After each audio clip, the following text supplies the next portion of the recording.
Barrister Asaduddin Owaisi साहब, बिहार के मजलिस के हमारे सदर और हमारे पूरे हरदिल अजीज अख्तर उल ईमान साहब, मजलिस इत्तेहादुल मुस्लिमीन के इंचार्ज माजिद साहब, हम लोग के तौसीफ आलम साहब, इश्तियाक साहब, हसनैन साहब, हैबर साहब, मुफ्ती साहब, सरवर भाई और यहाँ के जिला अध्यक्ष नसीम भाई, डॉक्टर परवेज साहब, डॉक्टर शमीम साहब, तमाम सीतामढ़ी, मुजफ्फरपुर, शिवहर, मोतिहारी, ईस्ट चंपारण से तमाम जो मेरे पार्टी के कारकुन हैं जो आए हैं और तमाम लोग का हम तहे दिल से इस्तकबाल करते हैं।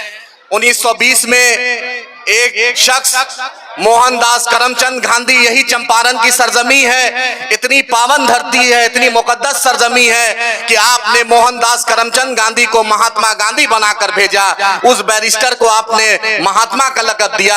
आज 21वीं सदी में जो मजलूमों के साथ खड़ा है, जो दलितों, मुसलमानों और मजलूमों की एक बेबाक आवाज है, आपका अपना और हमारा लीडर बैरिस्टर असदुद्दीन ओवैसी साहब आपके बीच है। हमने आपसे वादा किया था कि इंशाअल्लाह चंपारण की सरजमी पर जरूर बैरिस्टर साहब आएंगे और आज अल्हम्दुलिल्लाह बैरिस्टर असदुद्दीन ओवैसी साहब आपके बीच है। अमराना भाई, ये आपका इलाका, आपके पिताजी सीताराम सिंह साहब ने का जो विचारधारा आपने पकड़ा, जिस दिन आप पार्टी में ज्वाइन किया था, आपने कहा कि मेरे पिताजी का मुसलमानों से, दलितों से, हर वर्ग से रिश्ता था, इसलिए मैं बैरिस्टर असदुद्दीन ओवैसी साहब और अख्तर उल ईमान साहब से प्रभावित होकर मैं एमआईएम आया। आपका भी तहे दिल से हम इस्तकबाल करते हैं, क्योंकि आज मेरे लीडर आपके बीच है। तमाम लोग का इस्तकबाल, क्योंकि ये पीर मुनिस की धरती है जिसने महात्मा गांधी को बुलाया। ये बत्तख अंसारी साहब की धरती है जो महात्मा गांधी जी को जहर दे रहा था, अगर किसी ने बचाया तो वो बत्तख अंसारी साहब बनाए। ये बहुत ही मुकद्दस सरजमी है। हम सीमांचल से चलकर मिथिलांचल आए, मिथिलांचल से चलकर अब चंपारण की सरजमी आए, उसके बाद इंशाअल्लाह तिरुत होते हुए हम पाटलिपुत्रा यानी पटना की सरजमी पर विधानसभा में पटना के गांधी मैदान में मजलिस इत्तेहादुल मुस्लिमीन का झंडा बुलंद करेंगे इंशाअल्लाह ताला।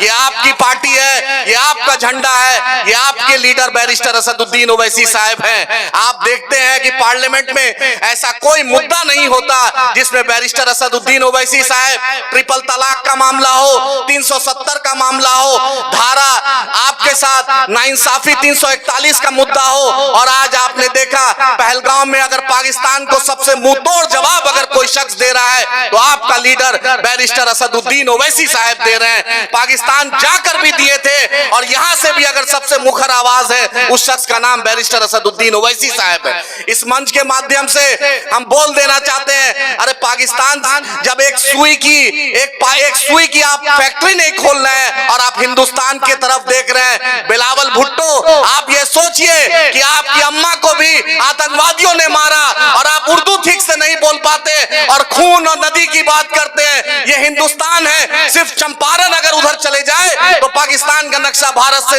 देश से उड़ जाएगा। ये चंपारण इतनी बड़ी धरती है, इसने बैरिस्टर मोहनदास करमचंद गांधी को महात्मा गांधी बना दिया। पूरी दुनिया में ऐसा कोई जगह नहीं जहां पर महात्मा गांधी की इज्जत नहीं। आज हम आपके साथ हैं। वक्फ का काला कानून आप जान लीजिए, आपके हिफाजत के लिए पार्लियामेंट में बैरिस्टर साहब लड़ रहे हैं, पार्लियामेंट के बाहर भी all India Muslim personal law board और जितनी भी मिल्ली तंजीम है उसके साथ अगर कंधा से कंधा सबसे ज्यादा कोई मिला है उस शख्स का नाम बैरिस्टर असदुद्दीन ओवैसी साहब है। और बिहार में जब all India personal law board का ऐवान हुआ और मिल्ली तंजीम ने कहा तो अख्तर उल ईमान साहब ने हर बिहार के जिला यूनिट को कहा कि आपको पटना में रोजा रख के भी गांधी मैदान गर्दनी बाग के उस रैली को हमने कामयाब किया। जब भी देश को जरूरत पड़ेगी हम आगे रहेंगे, जब भी हमारे संविधान पे खतरा होगा हम अपना तन मन धन लुटा देंगे, लेकिन हम नाथूराम गोडसे और आरएसएस के मानने वालों के साथ नहीं झुकेंगे। ये हमारी मिट्टी है, ये हमारी सरजमी है, ये चंपारण है। याद रखिए, कुछ लोग लोकसभा के वक्त बुलेट पे लोग को घुमा रहे थे, आज उनको भी जवाब देने हम आए हैं। आप उनको भी जवाब देने आए हैं कि आप बुलेट पे अब किसको घुमाइएगा। आज राणा रंजीत साहब आ गए हैं और आज राणा रंजीत साहब का सबसे बड़ा लीडर बैरिस्टर असदुद्दीन ओवैसी साहब आ गए हैं। इमारे शरिया का जुलूस देश बचाओ देन बचाओ रैली का ज़कात फितरा पे लोग को एमएलसी बनाया गया, लेकिन आज नीतीश कुमार के नाम पर मुंह से बोली नहीं निकल रहा है। वो एमएलसी का सरजमी से जवाब देने आए हैं। आपने बहुत दिन की बात की थी कि नीतीश कुमार को हमने समझाया है, बिल एक्ट भी बन गया, लेकिन नीतीश कुमार के सामने अपनी एमएलसी का पद नहीं गया। लेकिन हम अख्तर उल ईमान साहब सीमांचल से कलकर आज चंपारण आ गए हैं। मैं तहे दिल से अपने रियासती सर को फिर से शुक्रिया अदा करता हूं कि राणा रंजीत भाई का जो शिवर का मुद्दा, एक दलित के बेटे को मार दिया गया था, तो सबसे पहले विधानसभा में अगर कोई मुद्दा उठाया तो उसका नाम अख्तर उल ईमान साहब है। तमाम लोगों का शुक्रिया। अपने लीडर को मजबूत कीजिए, अपने झंडे को मजबूत कीजिए, अपनी जमात को मजबूत कीजिए। जय भीम, जय मीम, पीर मुनीस की धरती जिंदाबाद, बख्तक अंसारी की सरजमी जिंदाबाद, चंपारण की सरजमी जिंदाबाद, बैरिस्टर असदुद्दीन ओवैसी साहब, अख्तर उल ईमान साहब जिंदाबाद।